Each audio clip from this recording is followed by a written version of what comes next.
وسلم اما بعد فاعوذ باللہ من الشیطان الرجیم بسم اللہ الرحمن الرحیم الصلاۃ والسلام علیک یا رسول اللہ وعلی آلک واصحابک یا حبیب اللہ الصلاۃ والسلام علیک یا نبی اللہ وعلی آلک واصحابک یا نور اللہ۔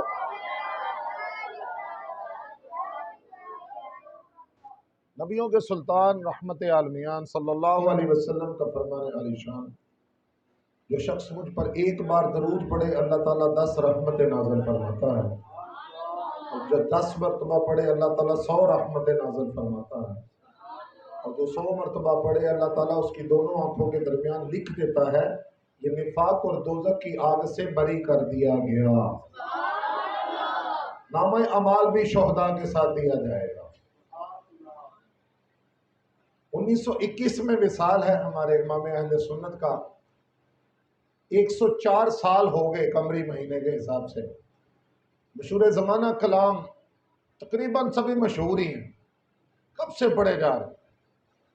چمک تجھ سے پاتے ہیں سب پانے والے، واہ کیا جود و کرم ہے شہ بتا تیرا، سب سے اولا والا ہمارا نبی، سچی بات سکھاتے یہ ہیں سیدھی راہ چلاتے یہ ہیں، اٹھا دو پردہ دکھا دو چہرہ نور باری حجاب میں ہے۔ قصیدے بھی لکھے، صبح طیبہ میں وہی پڑھتا ہے بڑا نور کا، کتنے شعر ہیں۔ قصیدہ معراج بھی لکھا، لیکن ہمارے امام اہل سنت نے جب قصیدہ درود لکھا انہوں نے 100-200 کی ترغیب نہیں دلائی۔ مشہور زمانہ یہ فرماتے ہیں کعبے کے بدر الدجا تم پہ کروڑوں درود، طیبہ کے شمس الضحیٰ تم پہ کروڑوں درود، جمعہ کے بعد سلام کس کا پڑھتے ہیں؟ مصطفیٰ جان رحمت پہ، شمع بزم ہدایت پہ، وہ کروڑوں اور لاکھوں کی ترغیب دلائیں جن کا آج ہم عرس منانے آئے ہیں۔ اور میں نے تو حدیث صرف 100 مرتبہ والی پیش کی تھی، اس کی میں ڈیفینیشن میں جاؤں گا تو ہمارے پاس وقت نہیں ہے۔ بھائی بھائی سے ناراض ہے، بہن بھائی سے ناراض ہے، جائیدادوں پہ قبضے ہیں، فلاں وقت رشتہ نہیں دیا تھا، فلاں وقت ہمارے بیٹے کو باہر نہیں لے کے گئے، حسد بغض کینے کی بہت لمبی کہانیاں ہیں۔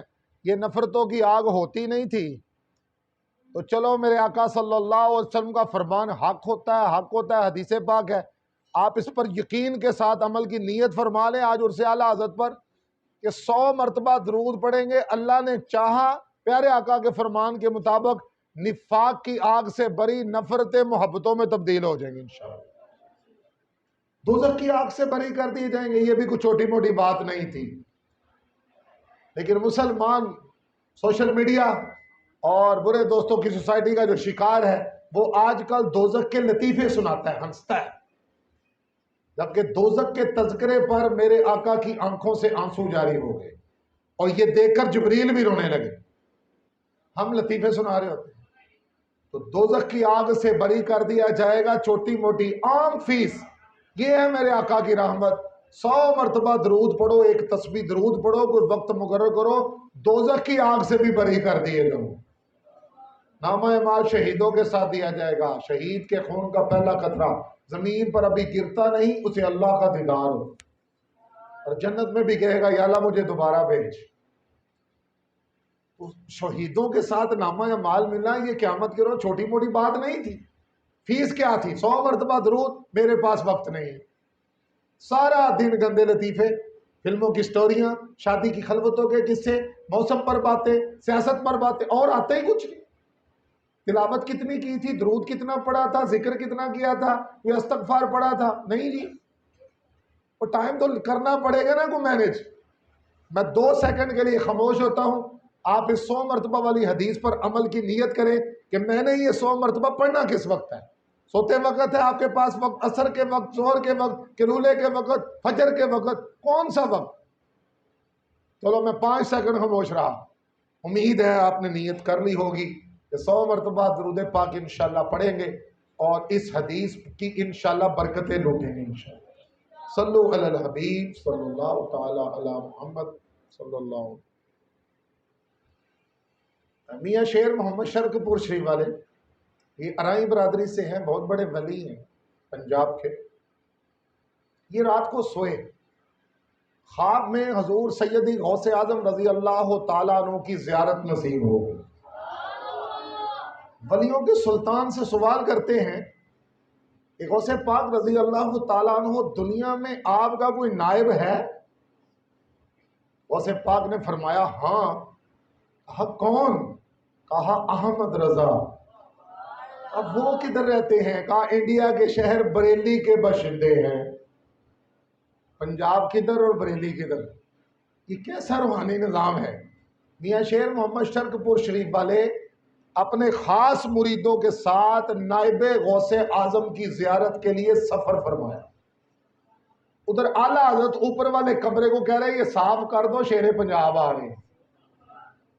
3 دن وہاں رہے، 3 دن کے بعد واپسی۔ خاص مرید پوچھتے ہیں حضرت آپ ہمیں لے گئے تھے نائب غوث اعظم کی زیارت کے لیے، لیکن ہم نے تو کچھ بھی نہیں دیکھا، کوئی کرامت وغیرہ کچھ بھی نظر نہیں آیا، آپ نے کچھ دیکھا؟ میاں شیر محمد شرکپور شریف والے کی آنکھوں میں آنسو آ گئے اور فرمایا تم نے کیا دیکھنا تھا؟ کہا بتائیں نا آپ نے کیا دیکھا؟ کہا میں نے یہ دیکھا لب احمد رضا کے ہلتے ہیں، آواز میرے آقا کی ہوتی ہے۔ نائب غوث اعظم کی شان ہے تو غوث کی شان کون بیان کرے گا؟ میرے پیارے پیارے میٹھے اسلامی بھائیو، ہمارے امام اہل سنت کی ولادت باسعادت ہندوستان کے شہر بریلی میں ہوئی ہے۔ 10 شوال المکرم تھا، 1272 سنہ ہجری تھا، ہفتے کا دن تھا، ظہر کا وقت تھا، انگلش تاریخ 14 جون ہے 1856۔ آپ کا تاریخی نام المختار ہے، لیکن آپ کے دادا نے پیار سے آپ کو احمد رضا پکارا اور آج تک دنیا میں دادا کا پکارا ہوا نام ہی مشہور ہو۔ بچپن میں طلبہ بھی اور ان کے سرپرست بھی مرحبا جو تشریف لائے ہوئے ہیں، بچپن میں استاد کے پاس قرآن پڑھایا جا رہا ہے، قاری صاحب جو پڑھا رہے ہیں یہ ان کی زبان پر جاری ہی نہیں ہوتا، وہ کہتے پڑھتا کیوں نہیں؟ یہ چپ۔ آخر کار استاد صاحب نے قرآن پاک منگوایا تو دیکھا کہ جو استاد صاحب پڑھا رہے تھے وہ زیر پڑھا رہے تھے لیکن تھا زبر، تو اعلیٰ حضرت غلط کیسے پڑھ سکتے تھے؟ وہ زبر تھا، یہ زیر پڑھا رہے تھے۔ تو پھر استاد نے پوچھا غلطی تو میری تھی، تم انسان ہو یا جن ہو؟ انہوں نے کہا حضور نہ میں جن ہوں، میں انسان ہی ہوں، لیکن اللہ کا اور اس کے محبوب کا بڑا ہی کرم اور فضل ہے۔ غلط زبر تھا، نہیں پڑھا، استاد نے پڑھانے کی پوری کوشش۔ آپ کے ہمارے بچے جس عمر میں ہیں اور ہمارے جامعۃ المدینہ دعوت اسلامی کا مغز ہے، اس میں ہیں، آپ کی محبت ہے، آپ نے پوری کرائٹیریا اپنے بچے کے متعلق ظاہر ہے 8 سال دینا ہو کسی کو بچہ، پوری فیملی بیٹھ کے پہلے سوچتی ہے، تو اتنا ٹرسٹ دعوت اسلامی پر لوگوں کا، مرحبا۔ لیکن ہمارے بچے 13-14 سال کی عمر میں کیا کرتے رہے؟ کس سکول سے بھاگتے رہے یا کیوں وہ وہاں سے مارے کھاتے رہے، کیوں فیل ہوتے رہے؟ لیکن اعلیٰ حضرت امام اہل سنت جن کا آج عرس منانے ہیں، ان کی عمر ہے 13 سال 10 ماہ، تمام دینی علوم کی تکمیل مکمل فرما لی، اپنے والد نقی علی خان سے سند بھی حاصل کر لی، اسی دن پہلا فتویٰ بھی جاری کر دیا 13 سال 10 ماہ کی عمر میں، پہلا فتویٰ، مفتی بن چکے تھے اور ساری عمر فتویٰ نویسی کرتے رہے۔ سید محمد کچوجوی فرماتے ہیں کہ بہت سارے علماء دین آپ سے سوالات پوچھتے تھے، بیک وقت 5 لوگوں کے جوابات دیتے تھے، اتنا حافظہ مضبوط تھا، اور جس کتاب کی سطر اور صفحہ نمبر بتاتے رہے جب دیکھا جاتا تو وہی نکلتا۔ ایک مرتبہ ایوب علی شاہ صاحب آپ کے خلیفہ ہیں، انہوں نے کہا کہ اعلیٰ حضرت آپ بیک وقت لوگوں کے سوالوں کے جواب دیتے ہیں، آپ نے کبھی بھی نہیں کہا کہ میں کتاب کو دیکھوں گا، میاں میں کل بتاؤں گا۔ اعلیٰ حضرت فرماتے ہیں شاہ جی کیسی باتیں کرتے ہیں، قبر میں بھی تو سوال ہی ہیں، وہاں کتابیں کہاں سے لاؤں گا؟ تو سب کچھ کتابیں نہیں ہیں بچوں، پڑھنا کتابیں، لیکن جو پریکٹیکل میرے پیر کرواتے ہیں۔ اور اعلیٰ حضرت فرماتے ہیں نا، Allama Arshad al-Qadri Islamic Indian Federation کے صدر آ ہو چکے ہیں، یہ کراچی میں آئے نا، تو جانشین امیر اہل سنت بڑے شہزادے کو انہوں نے ارشاد فرمایا ہم لوگ اعلیٰ حضرت بتاتے ہیں اور یہ ہمارے باپا جان الیاس قادری پلاتے ہیں، اعلیٰ حضرت گھوڑ کے پلاتے ہیں۔ کسی شخص نے آپ کو حافظ لکھ دیا، آپ حافظ نہیں تھے، کیا بات ہے میرے اعلیٰ حضرت، یہ حفظ کس وقت کی ہے سنو، عشاء کا وضو کرتے اس کے بعد جو غیر موقع سنتے 5 منٹ پڑھتے ہیں، اس کے بعد بتائیں جماعت کھڑی ہونے تک وقت کیا بچتا ہے؟ 10 منٹ 15 منٹ، چلو اس کو اس وقت کا آدھا گھنٹہ ہوگا۔ اس 25 منٹ 20 منٹ میں عشاء کی سنتیں پڑھ کر جماعت کھڑی ہونے سے پہلے سپارہ یاد کرتے، جب 30 دن مکمل ہوئے قرآن پاک حفظ ہو چکا تھا۔ کیوں کیا؟ کسی شخص نے کہا کہ شاید یہ حافظ ہے، ایک شخص کا گمان پورا کرنے کے لیے حفظ کر لیا یار۔ اور ہمارے امام اعظم ابو حنیفہ کے متعلق بھی یہی لکھا ہے۔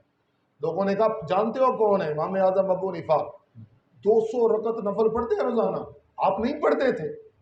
آپ نے ایک مسلمان کا گمان پورا کرنے کے لیے اس رات سے 200 شروع کر، اور 200 رکعت نفل پڑھ کے کوئی میں نہیں آئی تھی ان میں۔ آدھی رات ہوتی تھی تو اپنی داڑھی کو پکڑ کر کہتے تھے نعمان بن ثابت اگر اللہ نے تیرے جیسے بندے کو بخش دیا تو بڑے مقدر کی بات ہے۔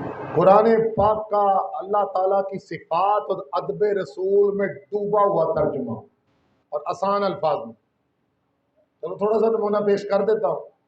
یہ ترجمہ کس وقت لکھا تھا یہ سنو۔ ظہر کی نماز کے بعد قیلولہ سنت ہے، کچھ دیر آرام، ریلیکس، رات کی عبادت کے لیے ہوتا ہے یہ، رات کو عبادت میں بندہ چوکس رہے، سونا ہی نہیں کہتے اس کو، تھوڑی دیر ریلیکسیشن۔ آپ کے خلفاء جو تھے کہتے تھے آپ یعنی اتنے بڑے عالم دین ہیں، محدث ہیں، مجدد ہیں اس وقت کے، تو ترجمہ قرآن کیوں نہیں لکھتے؟ کہتے وقت ہی نہیں ملتا۔ وقت کون سا طے ہوا؟ جو آپ کے آرام کا وقت ہے، قیلولہ، ظہر کی نماز کے بعد قیلولے کے لیے آپ لیٹتے تو آپ کے خلیفہ آپ کو ایک آیت پڑھ کر سناتے اور آپ اس کا ترجمہ لکھواتے، اور دنیا میں ادب رسول اور صفات خدا کے نام پر سب سے بہترین ترجمہ قیلولے کے بعد لیٹ کر آیت کا ترجمہ لکھانے والے نے یہ لکھا، سب سے بہترین ترجمہ۔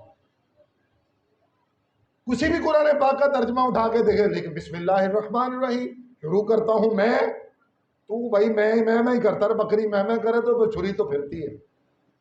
شروع کرتا ہوں میں اللہ کے نام سے جو بڑا مہربان اور رحم والا ہے، لیکن اعلیٰ حضرت نے کہا میں نہ کر، بسم اللہ الرحمن الرحیم، اللہ کے نام سے جو بڑا مہربان